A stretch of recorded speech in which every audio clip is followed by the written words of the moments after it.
বাংলাদেশের সাবেক প্রধানমন্ত্রী ও বিএনপি চেয়ারপারসন বেগম খালেদা জিয়ার অসুস্থতার খবরে গভীর উদ্বেগ প্রকাশ করেছেন ভারতের প্রধানমন্ত্রী নরেন্দ্র মোদী। একই সঙ্গে এ বিষয়ে ভারতের সব রকম সহযোগিতা আশ্বাস দিয়েছেন তিনি। সোমবার রাতে নিজের অফিসিয়াল এক্স অ্যাকাউন্ট পোস্টে মোদী লিখেছেন, বেগম খালেদা জিয়ার স্বাস্থ্যের বিষয় জেনে গভীরভাবে উদ্বিগ্ন বোধ করছি। দীর্ঘ অনেক বছর ধরে তিনি বাংলাদেশের জনজীবনে অবদান রেখেছেন।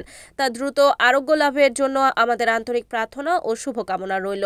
বার্ধক্যজনিত নানা জটিলতায় গত কয়েকদিন থেকে রাজধানীর এভারকেয়ার হাসপাতালে চিকিৎসাধীন রয়েছেন খালেদা জিয়া। শারীরিক অবস্থার অবনতি হওয়ায় বর্তমানে তাকে ভেন্টিলেশন সাপোর্টে রাখা হয়েছে বলে একাধিক সূত্র নিশ্চিত করেছে। এভারকেয়ার হাসপাতালের বিশেষজ্ঞ চিকিৎসক অধ্যাপক শাহাবুদ্দিন তালুকদারের নেতৃত্বে দেশি বিদেশি চিকিৎসকদের সমন্বয়ে একটি মেডিকেল বোর্ডের অধীনে খালেদা জিয়া চিকিৎসা কাজ চলছে। এই বোর্ডে তারেক রহমানের সহধর্মিণী ডাক্তার জুবাইদা রহমান, যুক্তরাষ্ট্রের জন হপকিন্স বিশ্ববিদ্যালয় এবং যুক্তরাজ্যের লন্ডন ক্লিনিকের চিকিৎসকরাও রয়েছেন। লন্ডন থেকে তার জ্যেষ্ঠ ছেলে তারেক রহমান সার্বক্ষণিক মেডিকেল বোর্ডের সঙ্গে যোগাযোগ রাখছেন এবং দেশি বিদেশি চিকিৎসকদের সঙ্গেও তিনি যোগাযোগে সমন্বয় করছেন। Next news, NN TV.